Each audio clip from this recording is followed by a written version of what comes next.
My name is Caroline Brooks, and I never thought my best friend from college would be the one to destroy my marriage.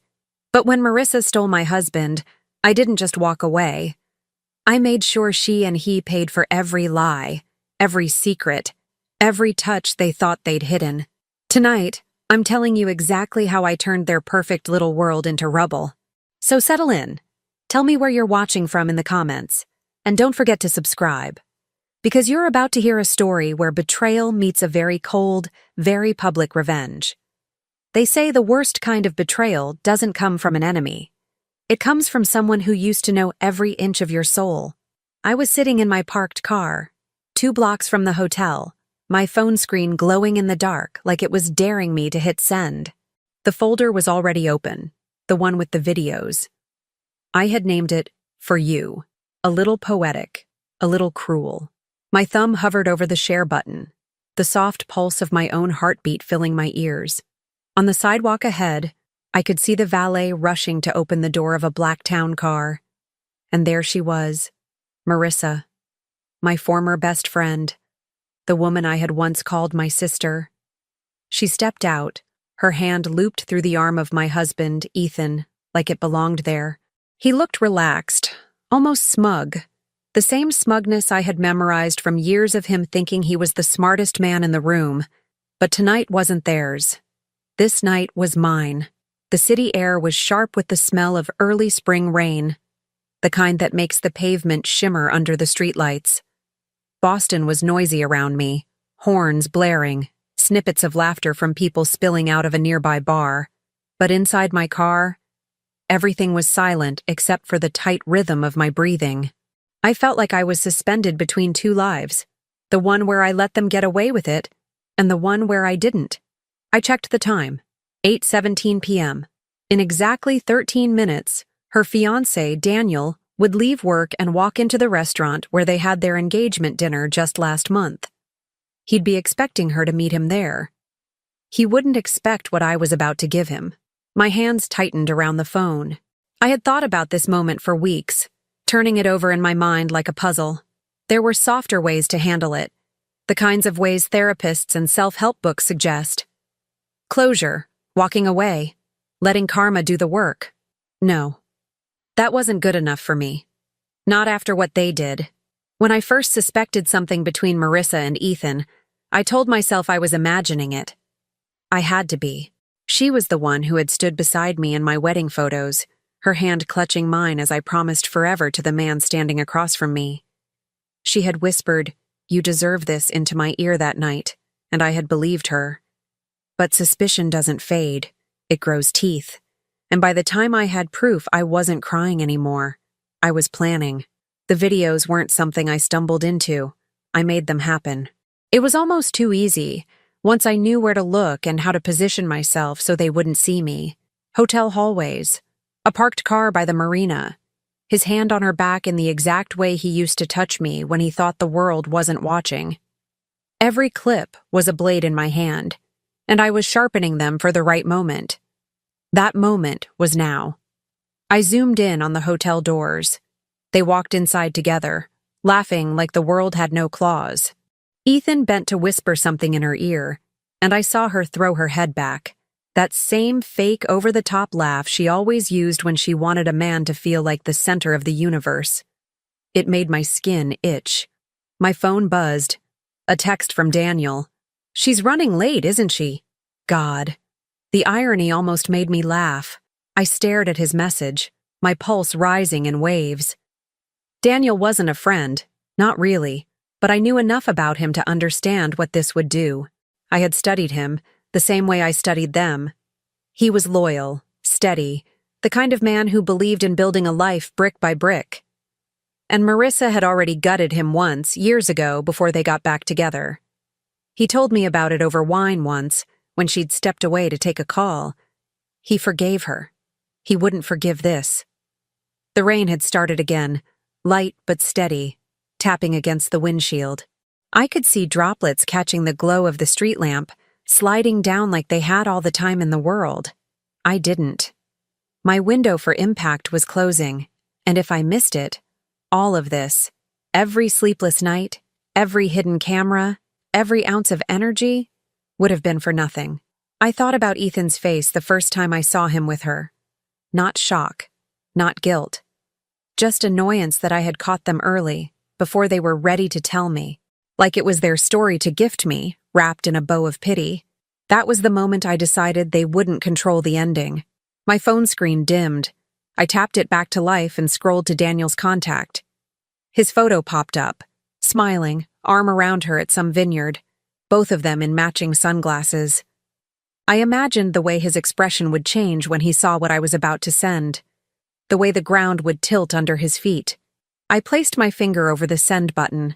My whole body felt coiled, like I was standing at the edge of a building, ready to jump. Somewhere, deep down, I could still hear that old voice. The one that said revenge is messy. It changes you. It leaves you empty. Maybe it does. But in this moment, the only thing I felt was clarity. Cold, sharp, and absolute. They had taken my marriage, my trust, my history. I was about to take her future. I looked once more through the rain-speckled glass at the hotel entrance, where they were stepping into the elevator together. The doors closed with a soft chime I could almost hear from here. And that's when my thumb pressed down. The videos began to upload, the little progress bar creeping forward. 10%, 30, 50. Outside, the traffic light shifted from red to green, and I knew there was no turning back. At 98%, I felt the tiniest flicker of doubt. But then my phone buzzed again. This time it wasn't Daniel, it was Ethan. One line. Running late, don't wait up. I smiled. The bar hit 100, and that's when the little paper airplane icon appeared. Sent. The files were gone from my phone and now lived in Daniel's inbox, ticking like a bomb no one could see. In a few minutes, his whole world would tilt. And maybe you're wondering how I got here. How I went from a woman who believed in marriage and friendship to the person sitting in a darkened car, calmly pressing the button that would end both. The truth? It didn't happen overnight. Before the storm, my life was almost boring in its stability. And I used to think that was a blessing. Our brownstone in Beacon Hill was my pride. The creek in the hardwood near the kitchen island, the morning light spilling through the bay windows, the faint hum of the city outside, they were the sounds and sights of a life I thought I'd built on rock. Ethan and I had been married 8 years. We had our little routines, morning coffee at the same 2 stools, evening walks with our golden retriever, Scout, and weekend dinners where he handled the grill and I made sides from recipes we'd collected over the years. I was a marketing director for a mid-sized publishing house. I worked long hours but loved the pace, the campaigns, the launches, the feeling of seeing a book I'd shepherded hit the shelves. Ethan was a financial consultant, always in crisp suits and speaking in a tone that made clients feel like their money was safe in his hands. Between us, we made enough to travel twice a year, keep a comfortable home, and treat ourselves without guilt. And then there was Marissa. She'd been my roommate sophomore year at Boston University. We bonded over bad dining hall coffee and the fact that neither of us had any idea what we wanted to major in. She was spontaneous, magnetic, the kind of person who could walk into a room and have strangers leaning in to hear her stories. I was quieter, more deliberate. Where I made lists, she made last-minute plans. Where I worried about outcomes, she rode the wave.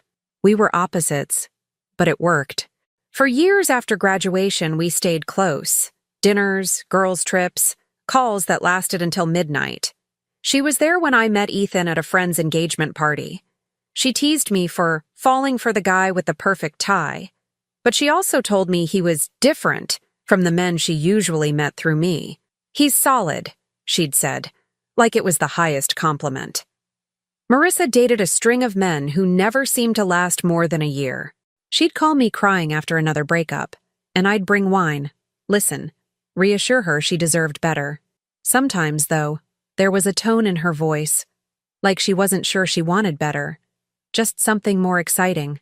Looking back, I realize Ethan and Marissa were always a little too easy with each other. The casual touches when they passed in the kitchen, the way she'd laugh harder at his jokes than mine. The long hugs goodbye. At the time, I chalked it up to comfort. After all, they were my two favorite people. Why wouldn't they like each other? Life kept rolling. By my 35th birthday, Ethan and I had just finished paying off the last of our student loans. We were talking about finally starting a family, something I'd been cautious about because of my career and Ethan's travel schedule. But the idea of a child, of adding another voice to our quiet routines, had started to feel less like a risk and more like the next chapter.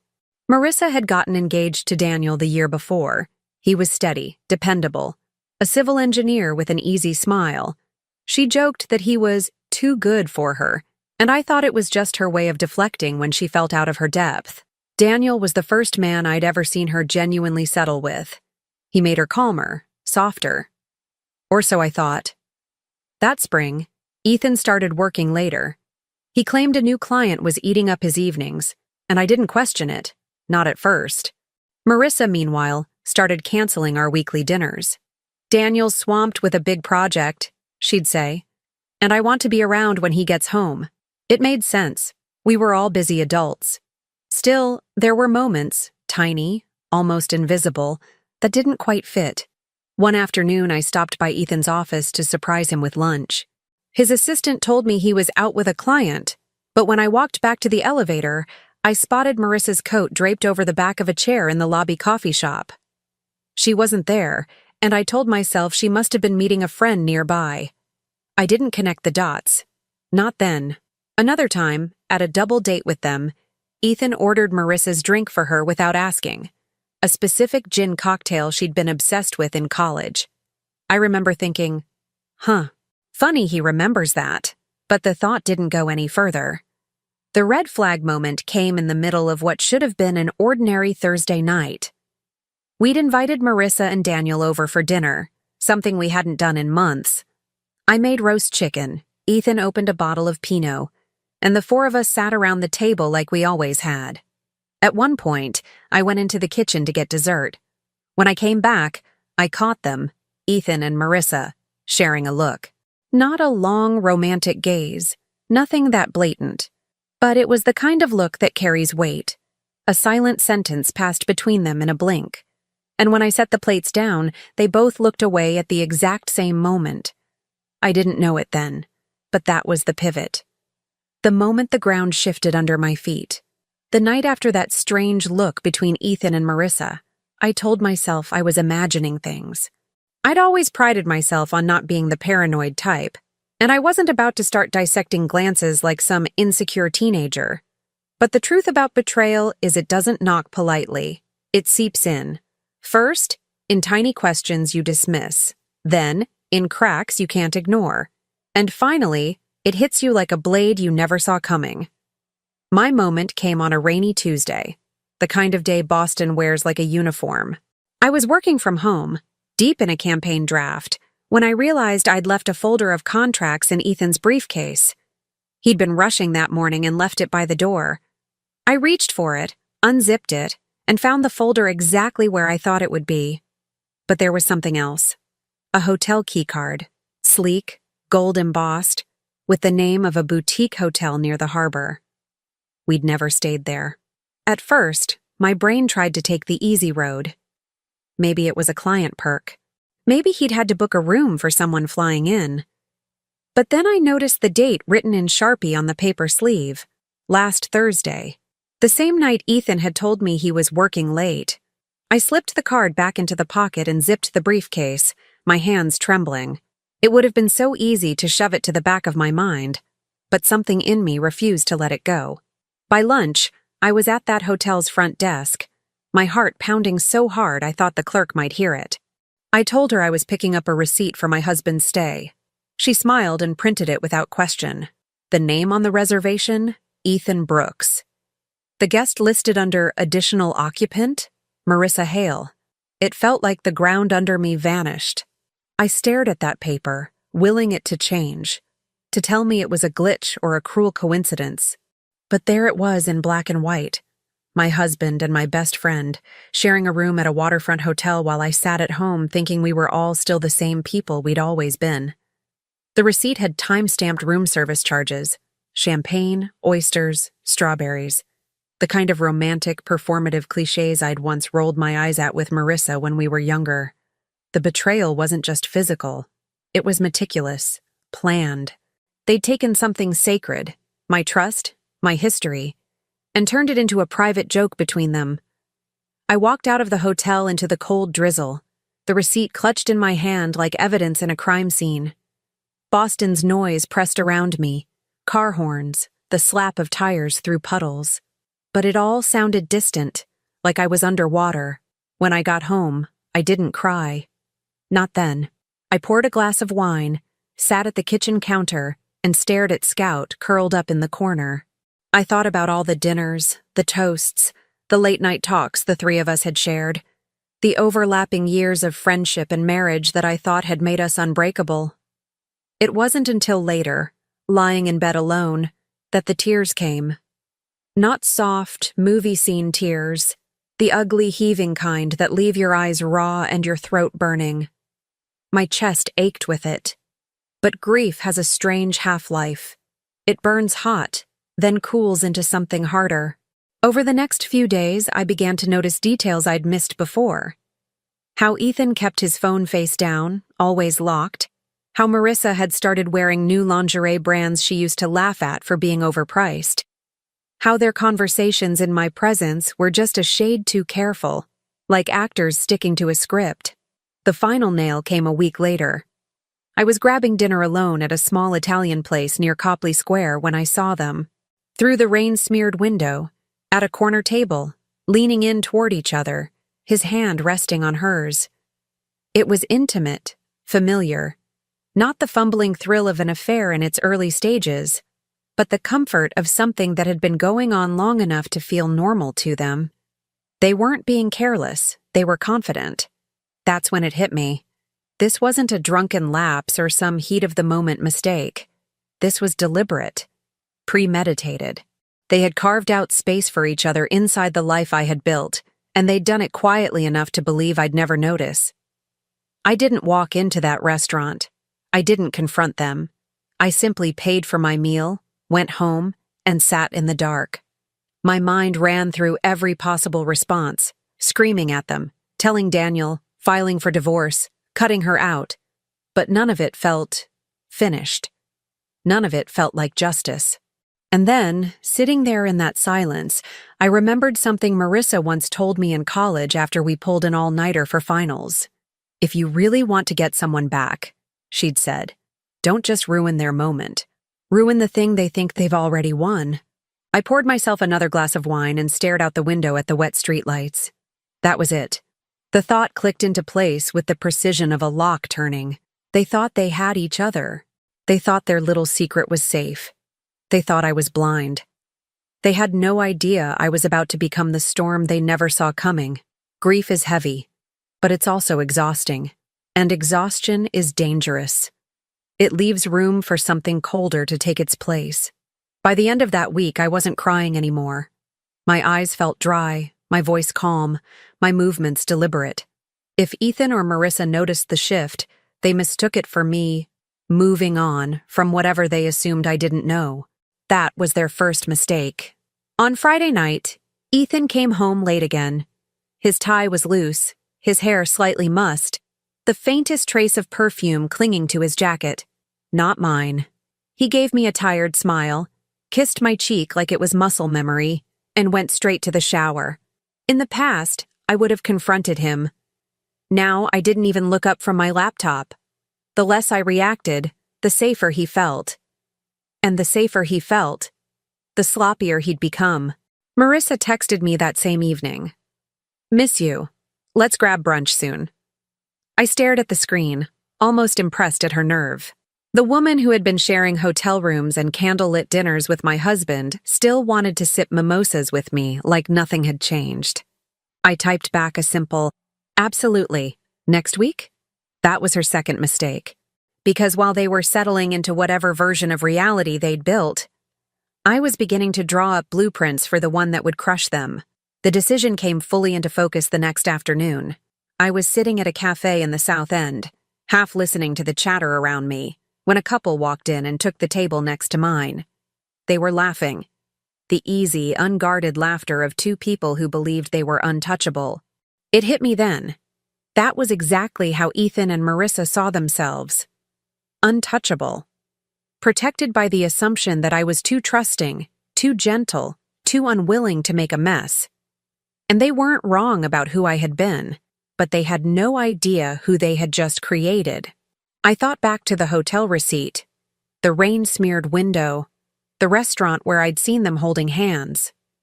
Those weren't accidents. They weren't slips. This was a pattern, and patterns can be tracked, predicted, and, most importantly, weaponized. That's when my mind started piecing it together, not just catching them, ruining them. Not with one explosion, but with a chain reaction that would tear down the walls they'd built around each other. I could almost hear Marissa's voice in my head from years ago, teasing me after I'd over-prepared for a surprise birthday party. "You think too many steps ahead, Caroline. It's kind of scary." She had no idea how right she'd been. Over the next few days, I played my role perfectly. I smiled when Ethan told me about his client dinners. I laughed at Marissa's jokes when we finally met for brunch, listening closely as she dropped small, careless details about her week. The kind of details she thought meant nothing. The kind of details that, to me, were coordinates. They thought they were hiding in the shadows. What they didn't see was that I'd already flipped the light on. The pivotal moment came at that brunch. Marissa was wearing a new necklace, delicate gold, with a small diamond pendant. Ethan had bought me the exact same style for our 3rd anniversary. She noticed me looking at it and smiled in that way people do when they think they've just gotten away with something. I sipped my coffee and smiled back. Not because I believed her little performance, but because I knew this was going to be easier than I thought. Here's what they didn't understand. I didn't need to shout, or threaten, or even confront them. I had something far more dangerous: patience. And patience is lethal when paired with intent. I left that brunch with a calm, eerie certainty in my chest. The kind you feel when you've already decided how the story ends. Back at home, I poured myself a glass of wine, opened my laptop, and began creating a new folder. I didn't name it anything obvious, just a short, harmless word that wouldn't raise suspicion if anyone saw it. Inside, I opened a blank document. At the top, I typed one sentence. "They think I don't know." Underneath it, I started listing dates, places, and any detail they'd ever let slip. Every business trip, every canceled dinner, every running late excuse. By midnight, the list was longer than I expected. I leaned back in my chair, rereading it. Each line was a loose thread, and I knew exactly how to start pulling until everything unraveled.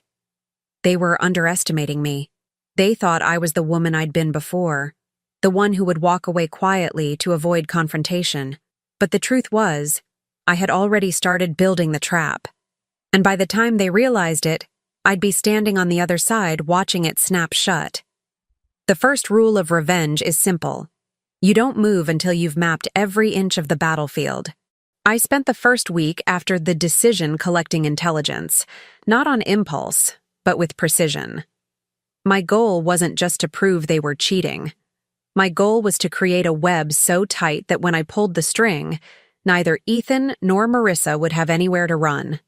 The list I'd started in that hidden folder became my blueprint. I color-coded it: red for confirmed meetings between them, yellow for suspicious patterns, green for opportunities I could exploit. I kept a physical copy in a locked box in my office and an encrypted version on a USB drive tucked inside an empty lipstick tube. My first step was location tracking. Ethan's phone was easy. Years of shared accounts meant I could still log into our Find My iPhone without raising suspicion. Marissa's was trickier, but she had a habit of checking in on social media for even the most mundane things: coffee shops, art galleries, her favorite wine bar. I created a fake account under the guise of a lifestyle blogger and followed her closely. She accepted the request within hours. Patterns began to emerge. They weren't meeting at the same place twice in a row, but they had a rhythm. Monday evenings, Thursday nights, the occasional Sunday afternoon errand. The second step was surveillance. I bought a discreet pen camera online, something that looked like a regular ballpoint but recorded in 1080p. I tested it on Scout, watching playback to get a feel for angles and sound quality. Then, on a Thursday when Ethan claimed he'd be closing a deal downtown, I followed him. My hands didn't shake, my heart didn't race. I parked a block away from where his GPS pinged and waited. Sure enough, 10 minutes later, Marissa appeared. They walked to a restaurant together, the kind with dim lighting and white tablecloths. I followed at a distance, slipping into a seat at the bar where I could see their reflection in the mirrored wall behind them. The pen camera sat between my fingers, recording every smile, every touch, every lean across the table. 2 hours later, I had the first piece of undeniable video evidence. The third step was infiltration. I needed access to Ethan's laptop, not just his phone. The phone would tell me where he was. The laptop would tell me what he was planning. He almost never left it unattended, but one Saturday morning he went for a run and left it open on the kitchen counter. I slid into the chair like I'd been waiting my whole life for that moment. His email was already logged in. Within minutes, I found receipts for flowers sent to MH at an address I recognized as Marissa's apartment. Attached notes read, "Thinking of you," and "Last night was perfect." I forwarded them to my hidden account and deleted the sent notifications so nothing would seem amiss. But that morning, I almost got caught. Ethan came back earlier than expected. I barely had time to close the laptop and slide into the pantry, pretending I'd been grabbing coffee beans. He didn't suspect a thing, but my pulse didn't slow for hours. The fourth step was turning Daniel, Marissa's fiancé, into an unwitting accomplice. I didn't want him to know yet, but I needed a direct line to deliver the final blow. I engineered a casual run-in at a hardware store, pretending to be surprised to see him. We chatted about home renovations, wedding plans, nothing of consequence.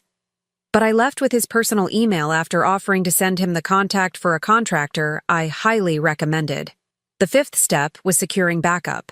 I wasn't naive. I knew Ethan and Marissa could try to deny, manipulate, or spin the story when it broke. So I created multiple fail-safes, a folder in the cloud under a fake name, a thumb drive hidden in the lining of my coat, and a scheduled email set to send the files automatically to Daniel and a select group of people if I didn't disable it every 48 hours. As the weeks passed, the stakes kept rising. Ethan started planning a weekend conference in New York. Marissa told me Daniel was going to visit his parents that same weekend. It was too perfect to be coincidence, and too good an opportunity to miss. I booked myself into the same hotel under a different name. I spent that Friday night 2 floors above them, recording every hallway kiss, every door closing behind them. I left a tiny motion-activated camera in the hallway, cleverly hidden in a bouquet cart that housekeeping had parked by the wall. When I reviewed the footage later, my hands went still. There they were. Ethan in his suit, Marissa in a black dress I'd seen her wear on a girls' night years ago, the two of them disappearing into his room without a glance behind them. The evidence was complete now. The last piece of the plan was delivery. I didn't want a confrontation. I wanted a detonation. I wanted the truth to hit them in a way they couldn't deflect, where every person who mattered would see it all at once. That's when I remembered Daniel's birthday was coming up. They were planning a dinner for him at a waterfront restaurant, the same one where Ethan had proposed to me. I smiled when I thought about it, because I knew exactly how that night was going to end. Over the next week, I compiled the videos, receipts, photos, and messages into a clean, damning package. I made it easy to follow, time-stamped, labeled, undeniable. I wrote no commentary. The evidence would speak for itself. On the morning of Daniel's birthday dinner, I tested the file transfer twice.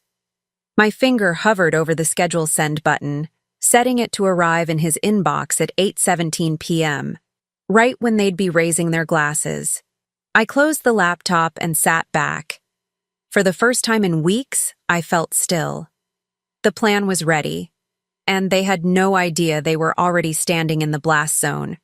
There's a unique kind of quiet the moment before you pull the trigger on something irreversible. It's not peaceful. It's dense. Heavy. Every sound feels amplified. Every breath deliberate.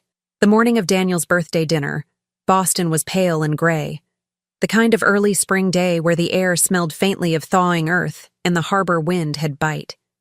I sat at my kitchen island, coffee in hand, the file folder open on my laptop. The title read simply, "For You." Inside was everything. Hotel footage, receipts, screen captures of Ethan's messages to Marissa, the clip of them kissing in the hallway in New York, time-stamped with brutal clarity. I checked the send settings for the 10th time.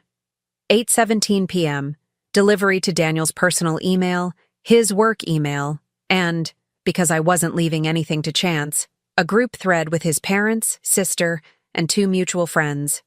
I'd built redundancy into the system. Even if Daniel's phone somehow died, the truth would find him. But email alone wasn't enough. I wanted the reveal to happen in real time, in a place they couldn't hide from. That's where the dinner came in. The restaurant was one of those elegant waterfront spots with floor-to-ceiling windows and white linen tables. I'd made a reservation under a different name, one that would never connect back to me, at a corner table with a perfect sightline to theirs. The hostess wouldn't suspect anything. She'd just see a well-dressed woman dining alone. By 7:30 p.m., I was already seated, a glass of wine in hand, my phone on silent but facing up. From my vantage point, I saw the staff setting up the private dining area in the back for Daniel's party. They brought in flowers, polished glasses, checked place settings. At 7:52, Daniel arrived, looking relaxed and unsuspecting in a navy blazer. He greeted the early guests with hugs, shaking hands, thanking them for coming. I saw his parents beam at him, his sister leaning in for a whispered joke. At 8:04, Ethan and Marissa walked in together. They weren't even trying to hide the comfort between them. She touched his arm as they walked, her laugh bubbling out too easily. He pulled her chair out for her. Daniel didn't notice. He was across the table, speaking to another guest. I watched them like a hawk, sipping my wine slowly, letting the anticipation settle deep in my bones. At 8:15, the waiter poured champagne for the toast. Glasses clinked, guests leaned in. Ethan's hand rested casually on the back of Marissa's chair, fingers brushing her shoulder like muscle memory. 8:17. I tapped, send. It took only seconds. I watched it unfold like a slow-motion car crash. Daniel's phone buzzed once on the table, the light cutting through the dim room. He picked it up mid-laugh, still smiling. Then his brow furrowed. His gaze darted to the screen, scanning. The smile collapsed. He scrolled, stopped, scrolled again.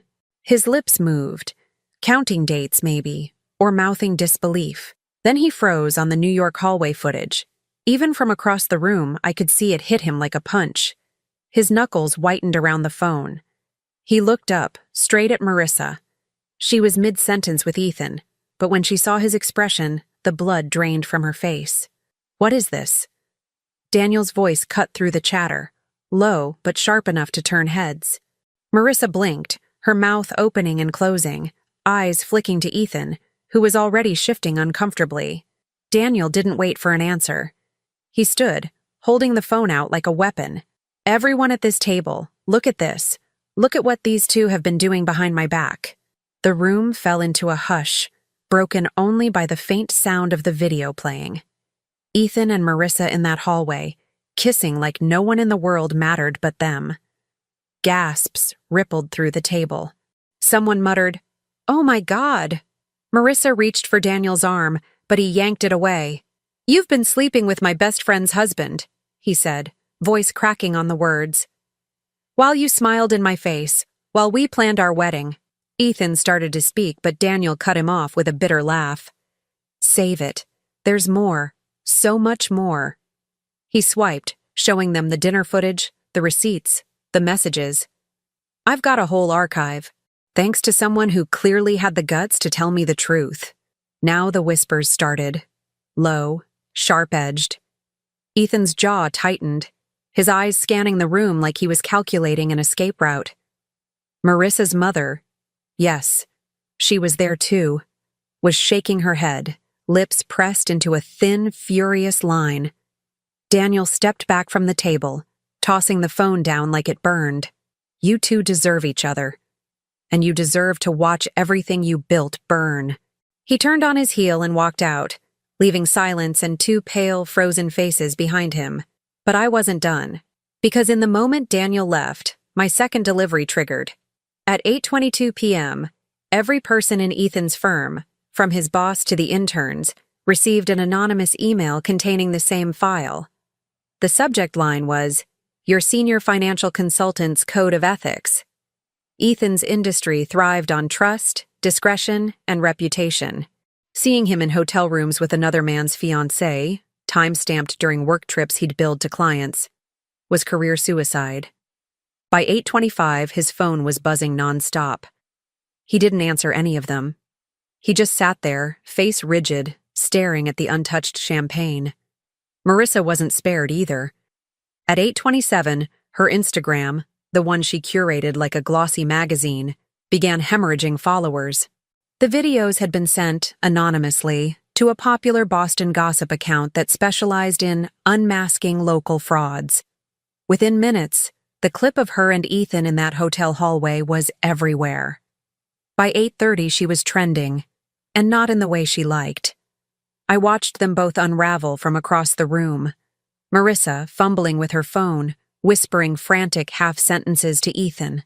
Ethan hunched slightly forward, the weight of it settling in. The guests at their table had stopped pretending to be polite. Some were openly filming, others texting under the table. I finished my wine, signed the bill, and stood. On my way out, I walked past their table. Ethan looked up at me, eyes narrowing with recognition. "Caroline," he started. I didn't stop. I just let my gaze flick between the two of them, slow and deliberate, before I said, low enough for only them to hear, "You thought I didn't know." And then I left. The air outside was cool, briny from the harbor. I walked to my car without looking back.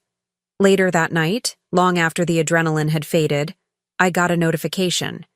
Daniel had replied to my email. "Thank you. They're done. And they know exactly why." I smiled. Not because I was happy. This wasn't the kind of story that ended with happiness. But because I'd kept my promise to myself. They hadn't just lost me. They'd lost everything they thought they'd won. And the final blow? 2 weeks later, I heard through a mutual acquaintance that Marissa's landlord had served her an eviction notice. Daniel had owned the apartment she lived in. He'd bought it as their future home. The lease was in his name. She had 30 days to get out. Ethan wasn't returning her calls anymore. Revenge doesn't feel like fireworks. It feels like the air after a storm, still, thick, and strange, as if the world hasn't realized something has changed forever.